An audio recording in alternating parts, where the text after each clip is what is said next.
Guys, ഞങ്ങളൊന്ന് പുറത്ത് പോകാൻ നിൽക്കുകയാണ്. വേറെ നല്ല നാളെ ഞങ്ങളുടെ കണ്ടന്റ് ഷൂട്ട് ഉണ്ട്. അപ്പോൾ ഒരു മൈക്ക് എടുക്കണം, പിന്നെ കോസ്റ്റ്യൂം നോക്കണം. അപ്പോൾ അങ്ങനെ ഞാനും അച്ഛനും കൂടിയിട്ടാണ് പോകുന്നത്. പോയിട്ട് വരാം. ടാറ്റാ. അങ്ങനെ ഞങ്ങൾ ആദ്യം പോയത് വിസ്മയ ഡാൻസ് കളക്ഷൻസിലേക്കായിരുന്നു കേട്ടോ. തൃശ്ശൂർ മലയാള മനോരമയുടെ ഓഫീസിൻ്റെ നേരെ ഓപ്പോസിറ്റായിട്ടാണ് വിസ്മയ വരുന്നത്. ഇന്നെന്തോ ഭാഗ്യത്തിന് പൊതുവെ തിരക്കൊക്കെ കുറവായിരുന്നു.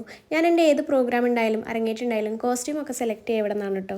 അങ്ങനെ ഞാൻ ചേച്ചിയോട് പറഞ്ഞു എനിക്ക് വെള്ള സാരി വേണം, യക്ഷിയുടെ കോസ്റ്റ്യൂം വേണം എന്ന് പറഞ്ഞപ്പോൾ എനിക്ക് കുറേ വൈറ്റ് സാരി ഒക്കെ കാണിച്ചു തന്നു. നല്ല പ്യുവർ വൈറ്റ് സാരിയാണ് എനിക്ക് കാണിച്ചു തന്നത്. എൻ്റെ മനസ്സിലാണെങ്കിൽ ഒരു ഓഫ് വൈറ്റ് ആയിരുന്നു, പക്ഷേ ഓഫ് വൈറ്റ് ഇല്ലാത്തതുകൊണ്ട് ഞാൻ വെള്ള സാരി തന്നെ എടുത്തു. അപ്പോൾ അതിനിടയ്ക്ക് ചേച്ചി മോളുടെ കല്യാണം വരുന്നുണ്ട്, ആ വിശേഷമൊക്കെ എന്നോട് പറഞ്ഞുകൊണ്ടിരിക്കുകയായിരുന്നു. അങ്ങനെ സാരി കിട്ടിയ സന്തോഷത്തിൽ ചാടിത്തുള്ളി അവിടെ നിന്ന് ഇറങ്ങിയപ്പോഴാണ് ആലോചിച്ചത്, ദൈവമേ ഇനി ഇതിന് ബ്ലൗസ് വേണമല്ലോ എന്ന്. അപ്പോൾ പിന്നെ ബ്ലൗസും കൂടെ അവിടെ നിന്ന് നോക്കാമെന്ന് വിചാരിച്ചു. ഒരു ബ്ലൗസ് ഏതാണ്ടൊക്കെ കിട്ടി. അങ്ങനെ നേരെ അവിടെ നിന്ന് ഇറങ്ങിയത് ഞങ്ങൾ തൃശ്ശൂർ ചേലക്കോട്ടരെയാണ്. ഞാൻ എൻ്റെ മുടി സ്ട്രെയിറ്റ് ചെയ്തൊക്കെ ഈ പാർലറിലാണ് കേട്ടോ. അപ്പോൾ അവിടെ നിന്ന് എൻ്റെ ഷാമ്പൂ കണ്ടീഷണർ സിറമൊക്കെ തീർന്നിരിക്കുകയായിരുന്നു. അപ്പോൾ അത് പോയി അവിടെ നിന്ന് കളക്ട് ചെയ്തു. ചേച്ചിയുടെ മോള് മാത്രമേ ഉണ്ടായിരുന്നുള്ളൂ. പിന്നെ അത് കളക്ട് ചെയ്ത് ഞങ്ങൾ അവിടെ നിന്ന് ഇറങ്ങിയത് നേരെ മൈക്ക് എടുക്കാൻ വേണ്ടി വടക്കേ സ്റ്റാൻഡിൽ പോകാനായിരുന്നു. അവിടുന്ന് പുറപ്പെട്ടപ്പോൾ ഉണ്ടല്ലോ നല്ല ബ്ലോക്കായിരുന്നു തൃശ്ശൂർ ശക്തറിലൊക്കെ.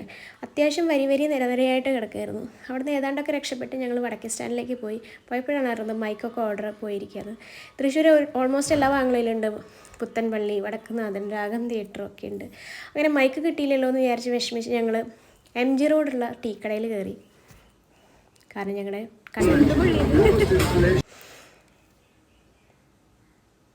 അങ്ങനെ അവിടെ നിന്നൊരു ബ്രെഡ് ഓംലെറ്റൊക്കെ കഴിച്ച് ചായ കുടിച്ചിരിക്കുമ്പോൾ വച്ചുവിൻ്റെ ഫ്രണ്ട്സ് വിക്കി വെൽവിനൊക്കെ വന്നു.